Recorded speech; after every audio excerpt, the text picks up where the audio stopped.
여행의 출발인 공항에서부터 시작되는 택시 호객행위, 쉴 새 없이 지나가는 오토바이를 뚫고 안전하게 길을 건너야 하는 어려움, 가성비는 좋지만 언제 탈이 날지 모르는 길거리 음식 등 우리 여행객들이 많이 찾는 베트남을 여행할 때 주의사항은 과연 무엇이 있을까요?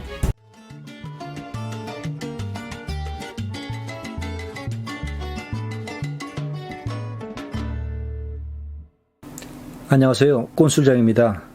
베트남도 다른 유명 관광지와 마찬가지로 공항에서부터 미터기를 조작하거나 베트남 화폐에 익숙하지 못한 여행객을 상대로 소위 밑장빼기라 불리는 지폐 빼돌리기 같은 택시 사기가 많이 발생하는 곳으로 유명합니다. 일단 호치민이나 다낭 같은 주요 관광지에 도착하게 된다면 공항 삐끼들의 호객행위는 가볍게 무시해야 합니다. 대신 베트남의 구경 택시는 흰색의 비나선 택시와 초록색의 마일린 택시를 이용하는 것이 적정한 가격에 안전하게 목적지에 갈 수 있는 좋은 방법입니다. 다만 한 가지 주의할 점은 요즘 비나선과 마일린 택시의 색깔과 영어 스펠링을 비슷하게 써붙인 가짜 택시들이 있어 반드시 확인한 후에 탑승하는 것이 필요하죠. 두 번째 방법은 널리 알려진 우버처럼 어플을 통해 부르는 그랩을 이용하는 것입니다. 평소 카카오 택시 이용자라면 큰 어려움 없이 이용할 수 있는데 어플을 다운받아 카드 등록까지 한다면 현금 결제로 인한 거스름돈 시비를 방지할 수 있습니다. 만약 택시 이용 시에 현금을 사용해야 하는 경우라면 미리 고액권 대신 일정 금액의 현지 화폐를 준비하는 것이 좋으며 어떤 상황에서도 현금 뭉치나 지갑을 기사에게 넘겨주는 일이 없어야 합니다. 현지 화폐에 익숙하지 않은 외국인을 상대로 도와주는 척하며 지폐를 빼돌리는 사기가 자주 발생하기 때문입니다. 그랩의 경우에도 몇 가지 주의사항이 있습니다. 첫째, 어플에 뜬 차량 번호가 아닌 다른 차량이 와서 타라고 하면 이 또한 사기 유형이기 때문에 절대로 타서는 안 되며, 두 번째, 승차 후에 목적지를 확인한다는 이유로 휴대폰을 요구한다면 절대 휴대폰을 넘겨줘서는 안 됩니다. 어플을 취소시킨 후에 바가지 요금을 청구하는 경우가 많기 때문인데 불가피하게 목적지를 보여줘야 하는 상황이라면 캡처한 후에 보여주는 것이 좋습니다.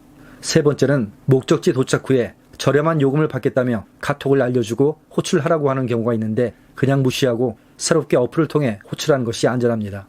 다시 한번 강조하지만 택시 사기를 방지하는 가장 좋은 방법은 처음부터 호객 택시나 요금 흥정 택시, 호출 번호가 아닌 다른 택시를 탑승하지 않는 것이고 비나선이나 마일린 같은 구경 택시 혹은 그랩을 이용하는 것이 가장 안전한 방법입니다.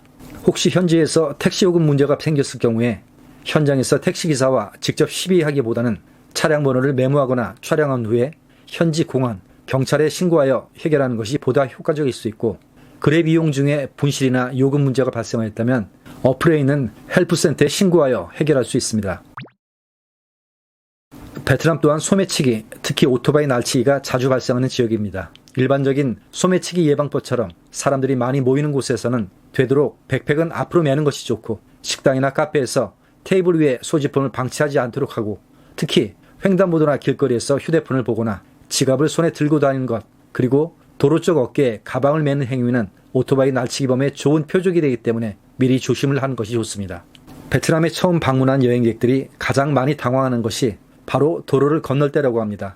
어느 것이 인도인지 차도인지 구분하기가 쉽지 않고 어떨 때는 이곳이 오토바이 전용 도로가 아닌가 착각할 정도로 혼란스러운데 교통안전에 대한 인식이 많이 떨어지는 편이라 길을 건널 때는 많은 주의가 필요합니다.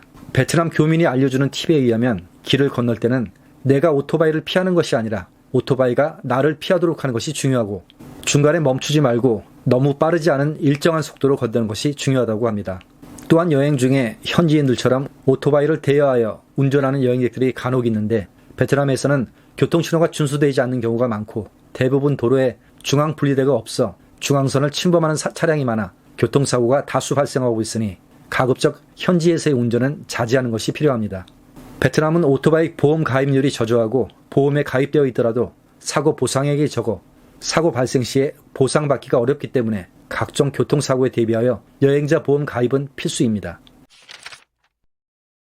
마지막으로 베트남 여행 중에 가장 흔한 질환은 잘못된 음식이나 물을 섭취하여 발생하는데 여행성 설사, 세균성 이질 등이 바로 그것들이죠.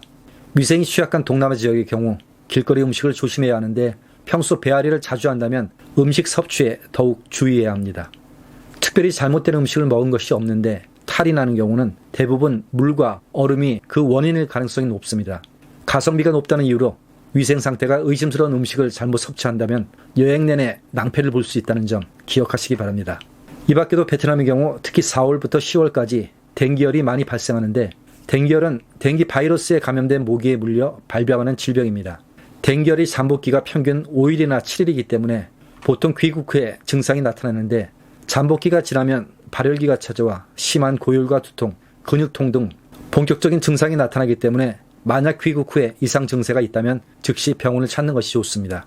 댕기열은 예방 접종과 백신이 없어 가장 최선의 방법은 밝은 색의 긴 소매, 긴 바지를 착용하고 모기 기피제를 사용하는 것처럼 모기에 물리지 않도록 하는 것입니다. 사람들이 많이 방문하는 유명 관광지에는 즐거움을 주는 요소가 많지만 반면에 안전한 여행을 방해하는 요인들이 함께 존재하곤 합니다. 큰 변수 없이 여행을 시작하고 마치는 안전한 해외여행을 위해서는 기본적인 현지 주의사항을 잊지 말고 항상 확인하는 자세 잊지 마시기 바랍니다. 그럼 오늘의 영상은 이만 마치도록 하겠습니다. 고맙습니다.